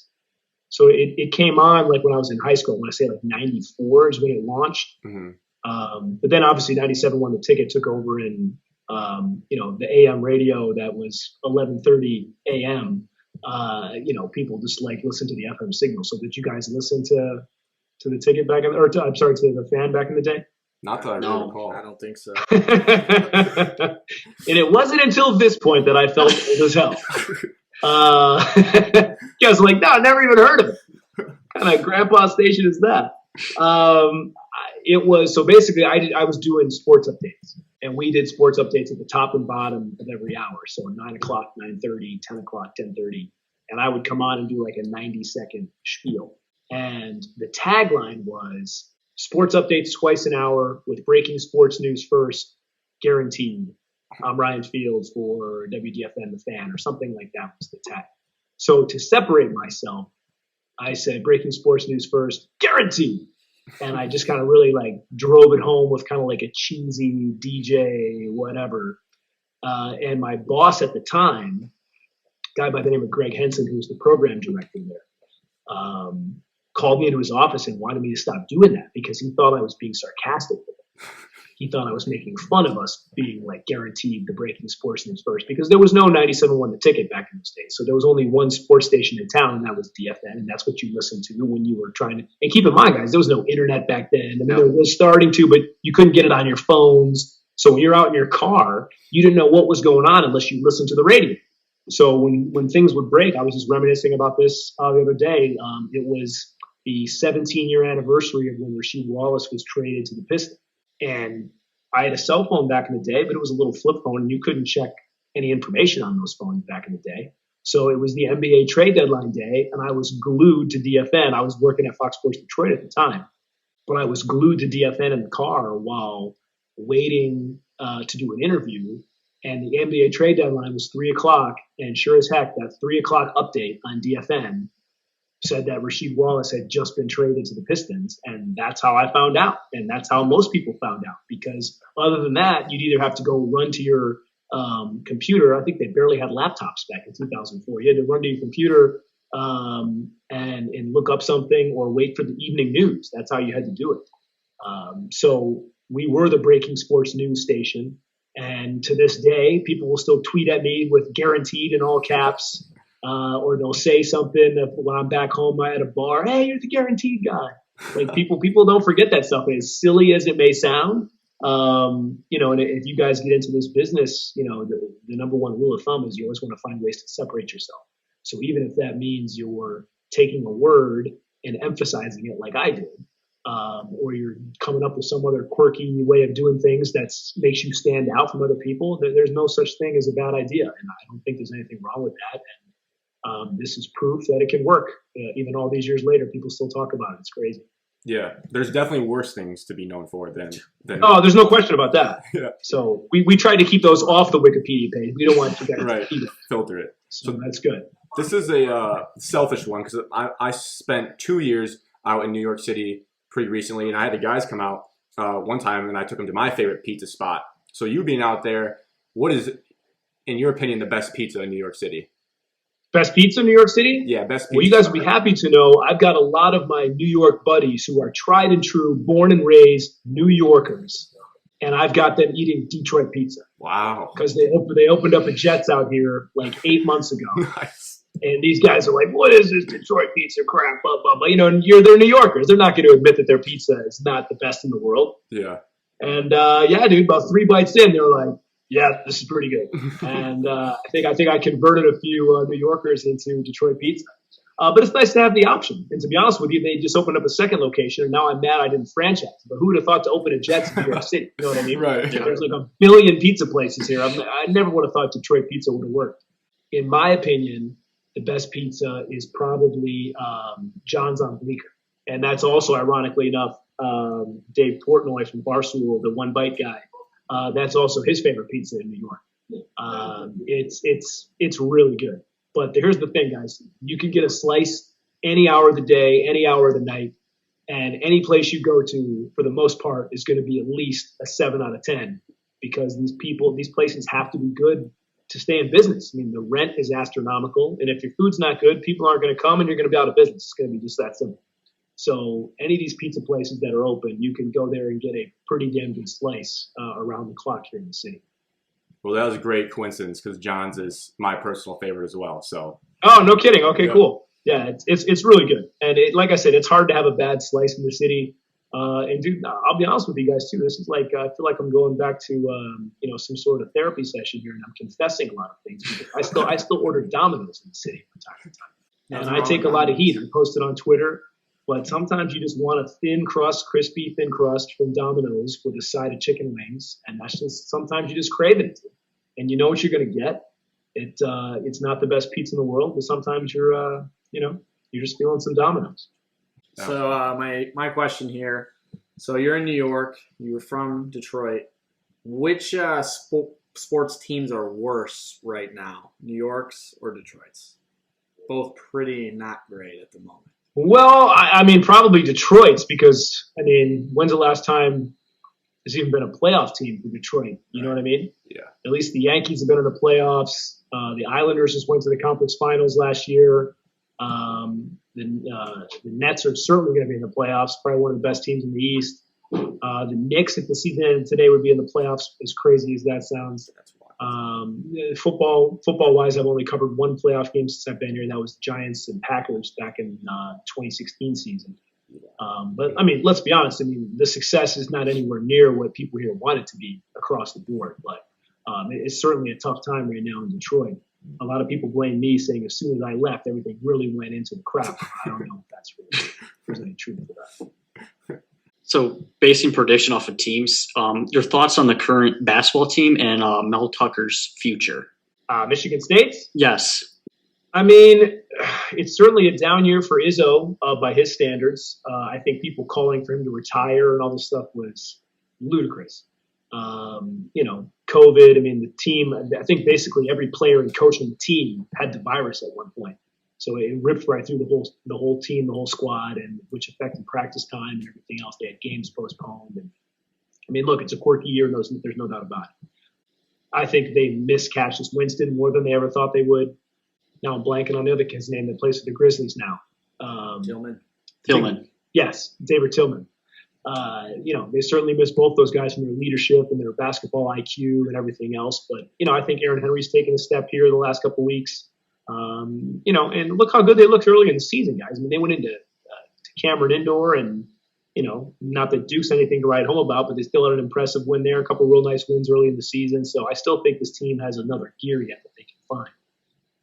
But next year's squad, assuming that Amani Bates reclassifies and comes and, I know they just lost that 5-star kid from Canada, but I think the future of the program is very, very strong, and I like what Mel Tucker's done. I mean, look at the fact that this guy came on campus in February, right before the pandemic hit, didn't know any of his players, couldn't get any of the recruits on campus, and he's still got a pretty decent class. And more importantly, he's making some strides for the 2022 class and on down the road. I like how they've revamped the whole recruiting system.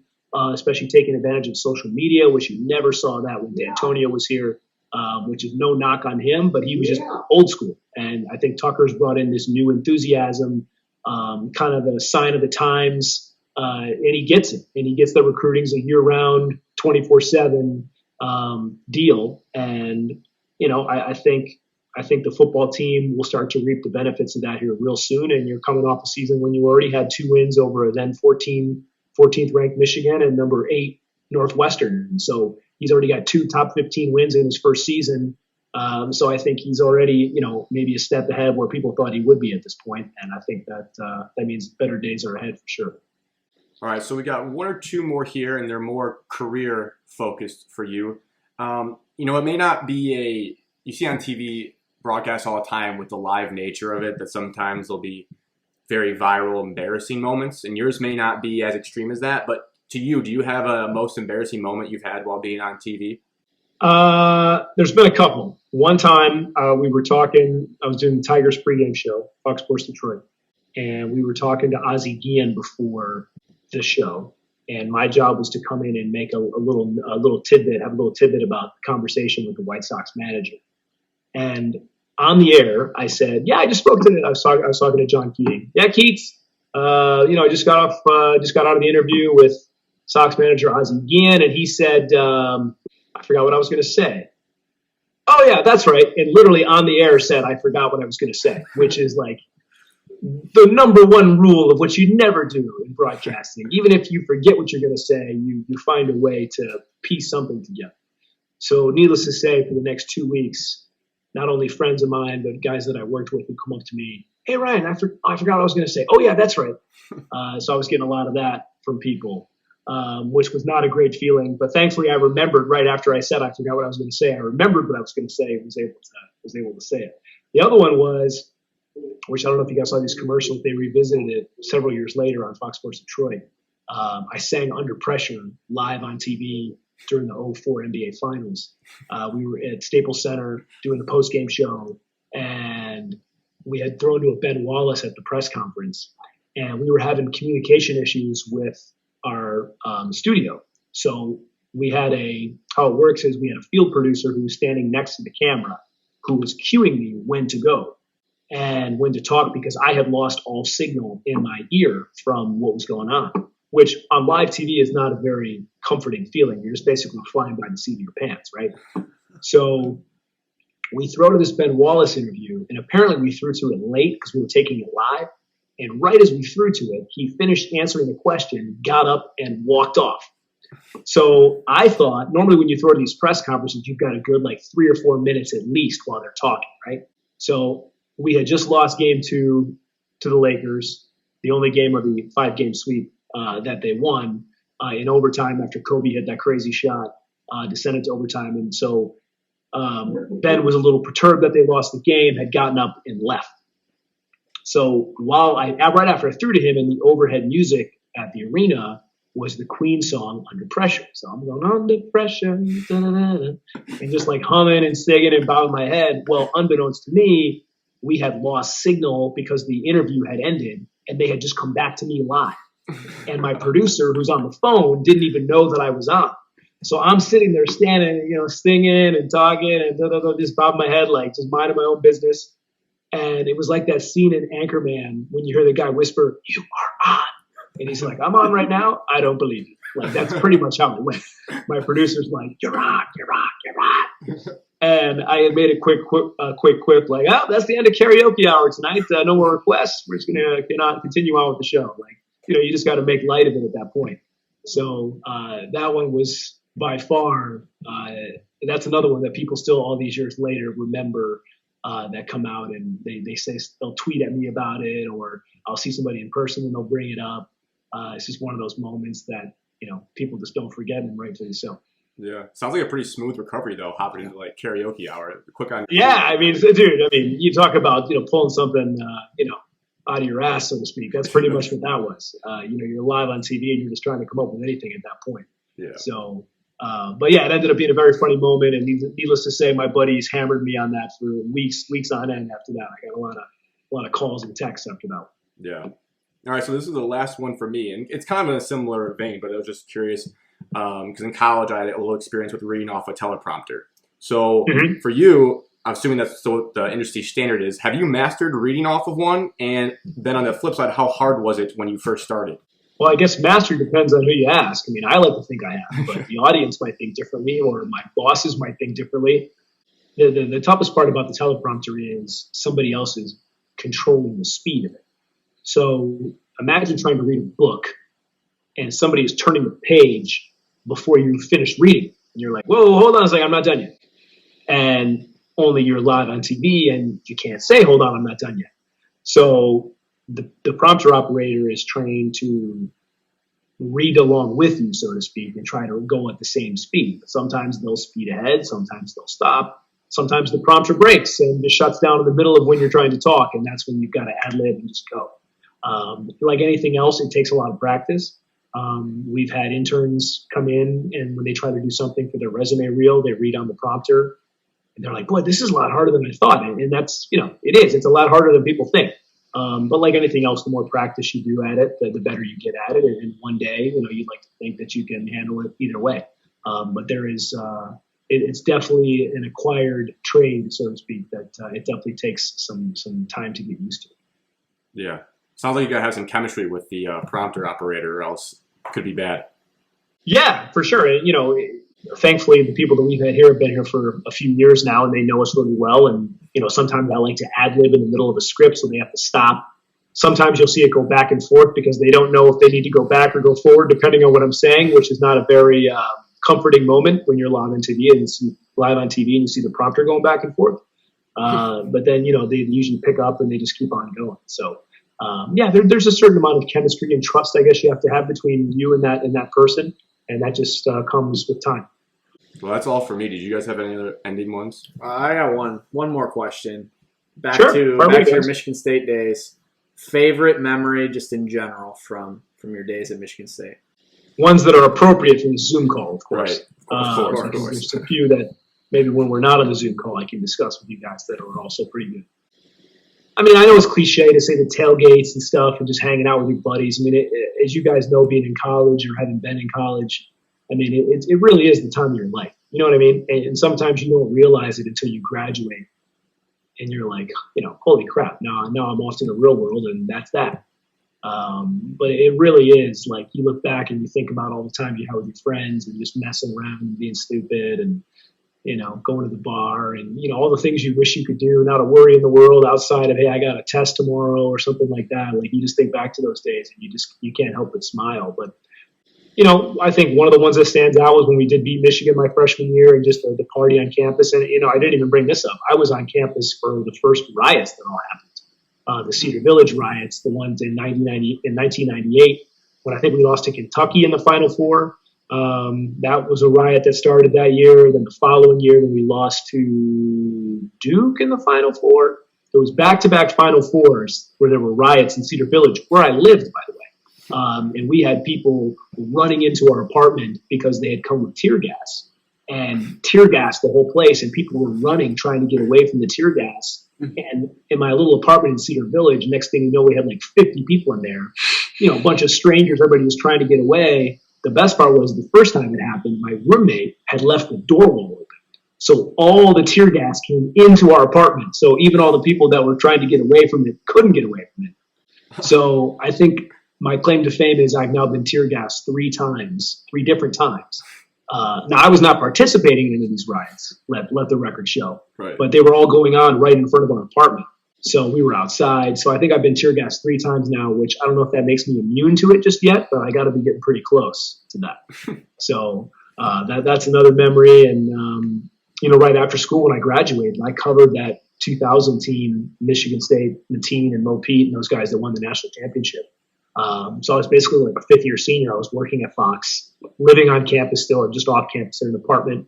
And, a lot of my buddies were 5th-year seniors, so I was working and then going out with those guys 3-4 nights a week. So it was like having a 5th year of college and then getting a chance to cover that team that won the national championship. And Mo Pete cut me off a little piece of the net, which I still have, which is pretty cool.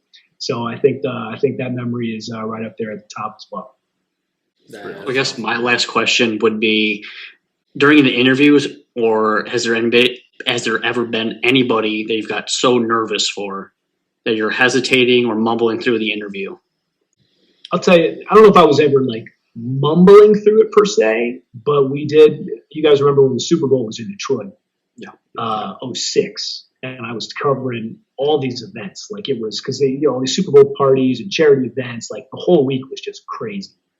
And I got a one-on-one with Jessica Alba.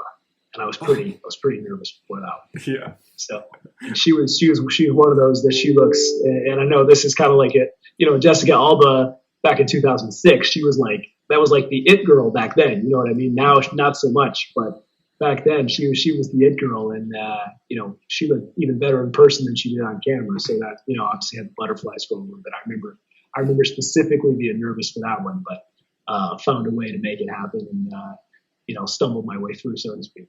Yeah, I feel like that's where you may get out of it and you forgot like any words you said. Like it was all just a blur. Yeah, there's no question about it. Yeah. No question about it. I'm sure she was probably like, what the hell did that guy just ask me? None of that made any sense. But a fine memory nonetheless.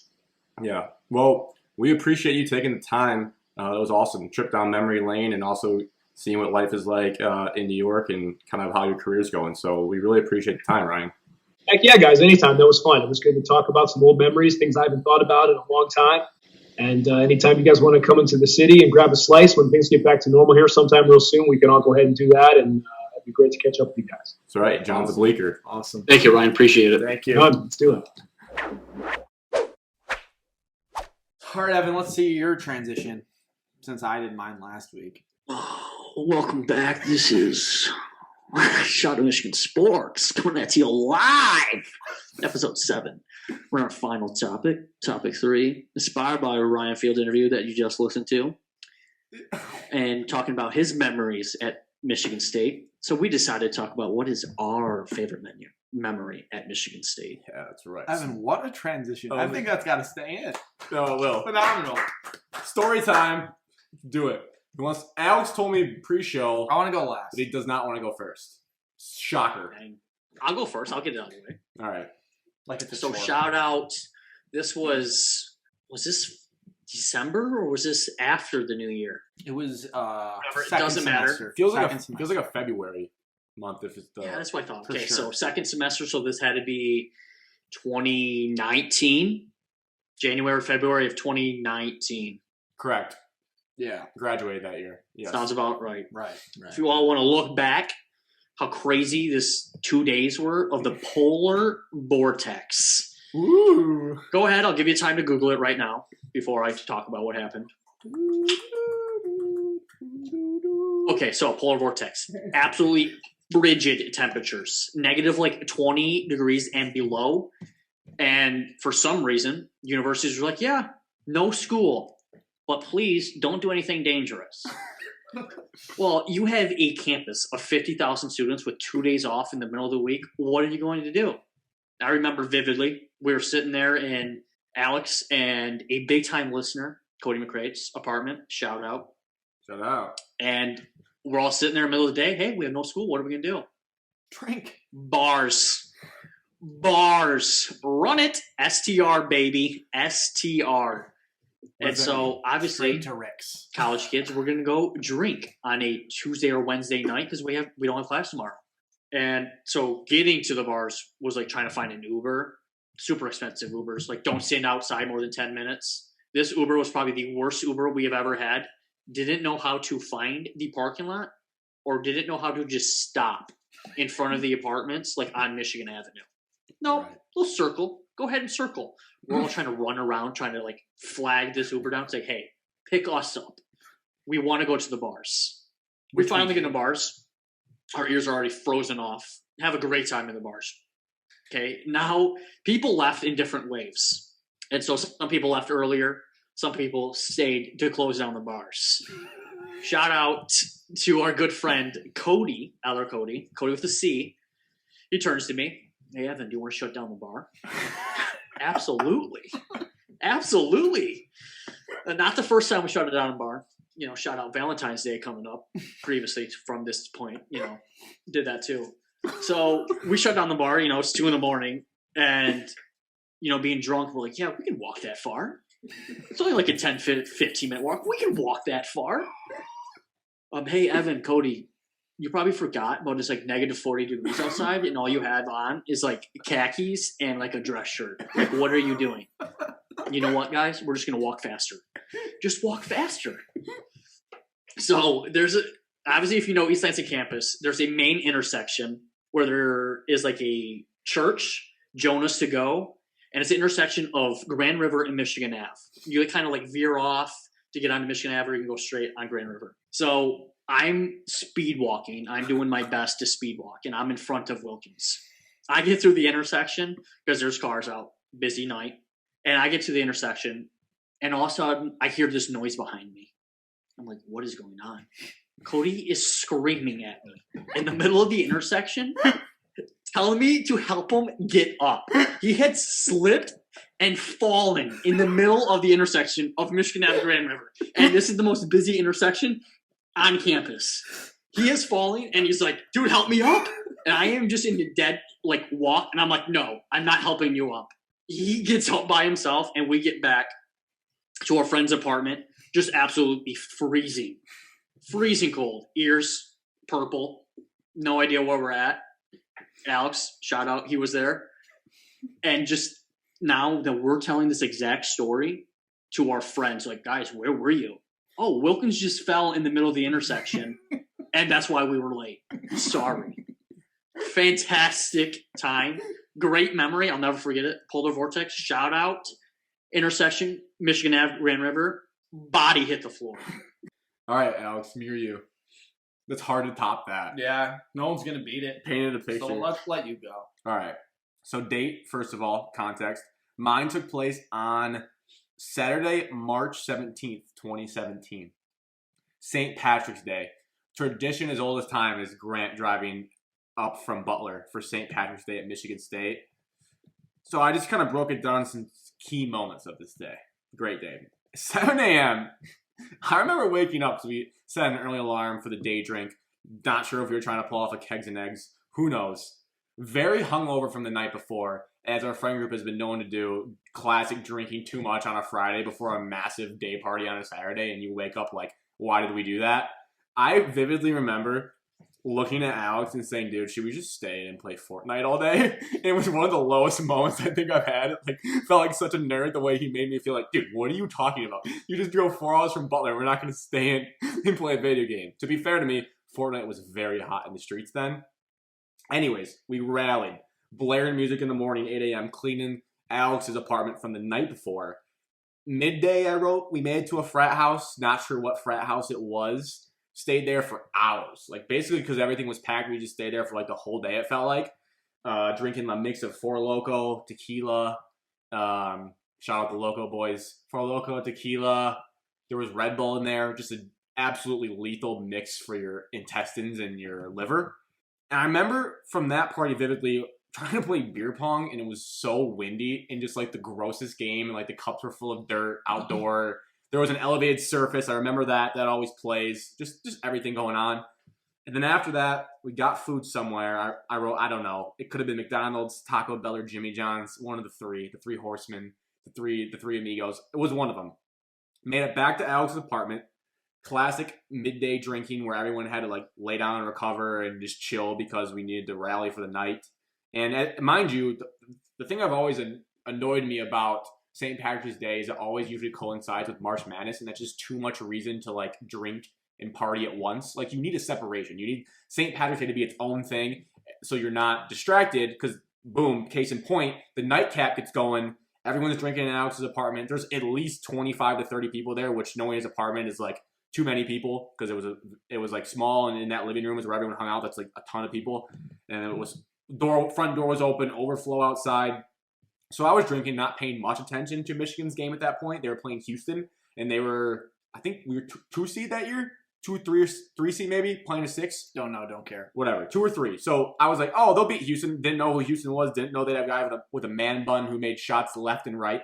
At some point, the game was on the living room TV. Shout out to Michigan State, you guys, for putting it on still.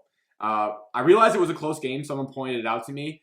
And I believe, this is where I don't know exactly, someone had said it was on in one of the bedrooms of the apartment, but it was ahead of the living room TV. So I go in there. There was 2 other U of M fans in there with me, and we were just sweating bullets. And I remember watching Jordan Poole's buzzer beater go in. I freaked out. I think I fell off of the chair or the edge of the bed that I was sitting on, ran into the living room of like 20 plus people at this point, just screaming my head off like an absolute hardo, saying, everyone, look at the TV, you won't believe it. As like Michigan's inbounding, they drilled a shot. I probably was the only one screaming at that point, considering where I was. Ran outside, like just screaming, throwing beer outside in the lawn, yelling, and then just had a great rest of my night. And that's really the most like appropriate, best time I've ever had at Michigan State. Shocking that you threw a Michigan moment into your time at Michigan State. Just classic Michigan fan. Anyways, so mine. I have a lot of memories, 4.5 years. I did not graduate quite on time. Not a big deal. Evan, on the same pace over there. Anyways, so I will go with just a way throwback. September 11th, 2015. Wow. A Friday night. Where were you? It was basically my first college football weekend home game in East Lansing, Michigan. Evan Cadmus. He was not enrolled at Michigan State at the time, but he made sure he was coming up. He got season tickets for the whole season. That Friday night, us and a ginormous squad of people went to some random frat house with 3 levels. Each floor had like a different party going on, it seemed like. We also ended up at another frat house. So we're at this frat party. It's, the drinks are flowing, all sorts of things are happening. It was like those classic movies where you see like the kids where they're at their first college party, and that was Evan and I just absolutely thriving in that environment, taking mirror selfies, just being kids. Deuces up. Blurry night. I mean, some of our friends, won't name all of them, slept in the hallways of the dorm, didn't make it quite into the dorm rooms. And then the best moment, I think, was so the next day, Michigan State hosting College Game Day. So, massive game. And Evan already mentioned him, so I'll mention him again. Cody Wilkins, seems to be the fun guy here, knocks on my dorm window at 5:45 a.m. He's just banging on the window. Couldn't get into the dorm, I guess. Didn't know how to yet. We were just little freshmen. Banging on the window. Alex. Dude, College Game Day, aren't we gonna go get in line? It's 5:45 in the morning. I just let Cody into my dorm room. We slept until like 9:30. Then we went to College Game Day.